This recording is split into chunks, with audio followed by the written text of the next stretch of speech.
Thanks so much, Mr. Chairman. And Mr. Brower, let me start with you, since I've been a member of the National Federation of Independent Business when I was practicing medicine in Casper, Wyoming. Our Casper Orthopedics was a proud member. And so there are a couple questions, things I'd like to talk with you about in terms of what's happening here.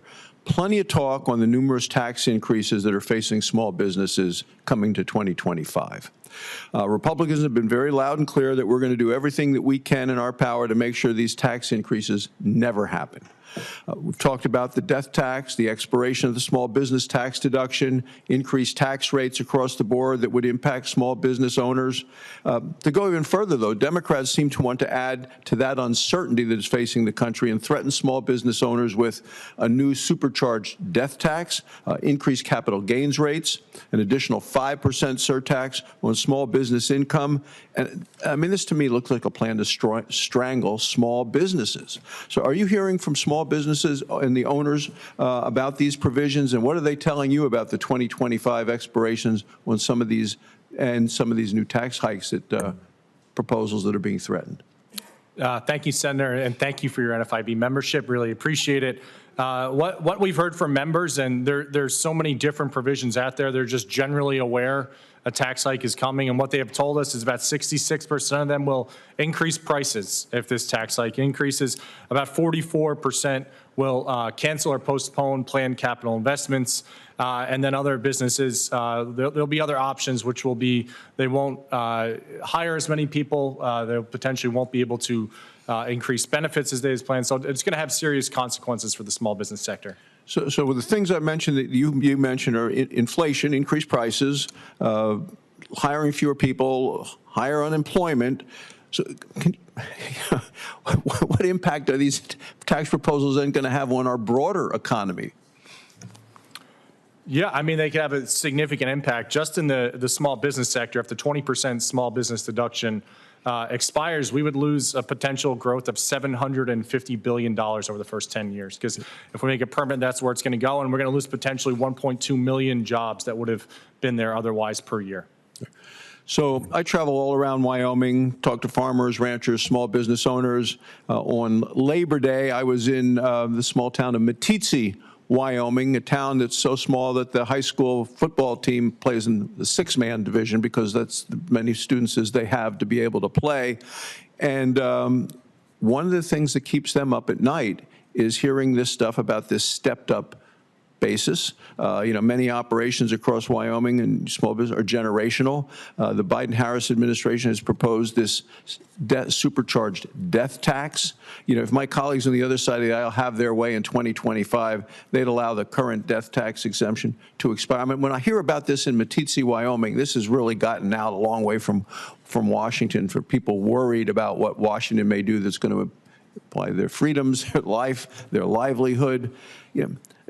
Are you hearing the same thing from members of NFIB about keeping the current death tax exemption in place, as well as concerns about these new supercharged death tax, as well as this stepped-up basis? Of course, if you get rid of stepped-up basis and you have an increase in the death tax, you're looking at, as you mentioned, a little bit of a double death tax. Our members who are nearing retirement, this is a critical issue for them. So nearing the end of life, critical issue they're very concerned about. The concern for the small business sector is often these small businesses are selling these businesses because they can't afford to pay these taxes to what often happen to be larger businesses who don't have the same footprint in these same small rural communities you just discussed. Yeah, I mean, we have a group of the Centennial Ranch group. We have a celebration each year for those that have kept the ranch in the family for 100 years in Wyoming. And Wyoming has only been a state over a little over less than 140 years. So these are families that have been through drought, fire, terrible winters, all of it. And yet their biggest threat to continuing in the family is the federal government and what they're doing along those lines. So I appreciate your comments on that. Mr. Brunn, if I could ask you a question as well. There's been a lot of talk about people who, quote, avoid taxes. When you look at the data, instead of listening to the misleading rhetoric that we're hearing, it looks like high-income earners shoulder a massive amount of the tax burden in this country. It doesn't seem to be as much tax avoidance as we would be led to believe if you look at the headlines or listen to the people on the other side of the aisle. Recent data from the IRS says that we have a highly progressive tax rate and that the top half of income earners paid almost 98% of all federal income taxes. The bottom half of income earners pay about less than 3% of all taxes. You look at the top 1% of income earners, that's 26% of all the taxes. The Joint Committee on Taxation pamphlet published on behalf of the Finance Committee for this hearing also has some interesting statistics. What should unrealized gains not be considered as income? I mean, this to me makes no sense at all. You know, I would think that unrealized gains should not be considered of income. And Senator Langford talked about that a little earlier. Yeah, so this is really a question of like what you mean when you talk about income.